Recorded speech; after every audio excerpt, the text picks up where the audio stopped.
అదే RTV app వార్తల్ని క్షణాల్లో చదివే అవకాశం ఉంటుంది. ఒక న్యూస్ పేపర్, ఒక టెలివిజన్ ఛానల్ మీ చేతుల్లో ఎప్పుడూ ఉంటాయి.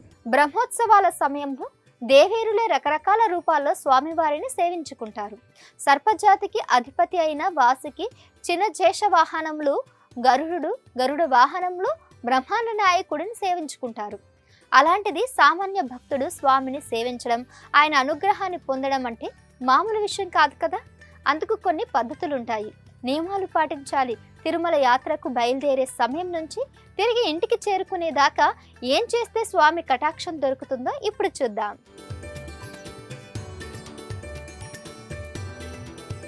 ఇవాల్టి కాలంలో చాలా మంది తిరుమలను ఓ పుణ్యక్షేత్రంలా కాకుండా విహార కేంద్రంగా చూడటం కూడా మంచి పద్ధతి కాదంటున్నారు పండితులు.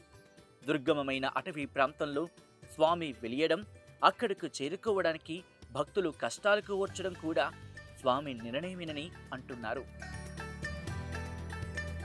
శ్రీవారి ఆలయంలోకి ప్రవేశించే సమయంలో తన పక్కవారి గురించి కానీ వేరొకరి గురించి కానీ ఆలోచించకూడదని, కేవలం స్వామివారి పట్ల మాత్రమే తమ భక్తిని ప్రదర్శించాలని, తమకు తెలిసిన స్వామివారి స్తోత్రం పఠిస్తూ ఆయనను సేవించాలని శాస్త్రాలు చెబుతున్నాయి. స్వామివారిని దర్శించే విధానాన్ని కూడా శాస్త్రాల్లో చాలా స్పష్టంగా వివరించారు. ఎన్నో కష్టాలకు వచ్చి స్వామి సన్నిధికి చేరుకోగానే అంతా ముందుగా స్వామి ముఖబింబాన్ని చూడాలనుకుంటారు. అయితే శాస్త్రం ప్రకారం అలా చేయడం తప్పు అని చెబుతున్నారు పండితులు.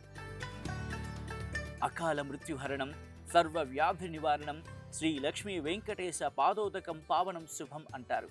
అందుకే ఆలయంలో స్వామిని దర్శించుకున్నాక స్వామివారి శ్రీ పాద తీర్థాన్ని పంటికి తగలకుండా స్వీకరించాలట. తర్వాత శ్రీవారి పాద పద్మాల దగ్గరుండి శఠగోపాన్ని శిరస్సున ధరించాలట. విమాన ప్రదక్షిణంగా వచ్చి విమాన వెంకటేశ్వరుని దర్శించుకోవాలి.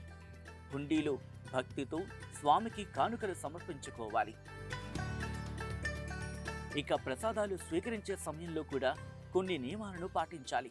అందుకున్న ప్రసాదాన్ని స్వీకరించిన తర్వాత మిగిలిన దాన్ని కాలికి తగలకుండా, పడేయకుండా సహభక్తులతో దాన్ని పంచుకోవాలని పండితులు చెబుతున్నారు. ఉత్సవ సేవల్లో భక్తులు స్వామి విగ్రహాలపై నాణాలు విసరడం మహాపాపమని అంటున్నారు. వెంకటేశ్వరుడి దర్శనం దొరకడం అంటే వేవేల జన్మాల పుణ్య ఫలమేనన్నది శాస్త్రోక్తి. అందుకే స్వయం విష్ణువు స్వరూపాన్ని పూజించేటప్పుడు ఈ నియమాలు పాటిస్తే ఆయన కోరిన కోర్కెలు ఇట్టే తీర్చేస్తాడు. ఎంతటి కష్టాన్నైనా తొలగించేస్తాడు.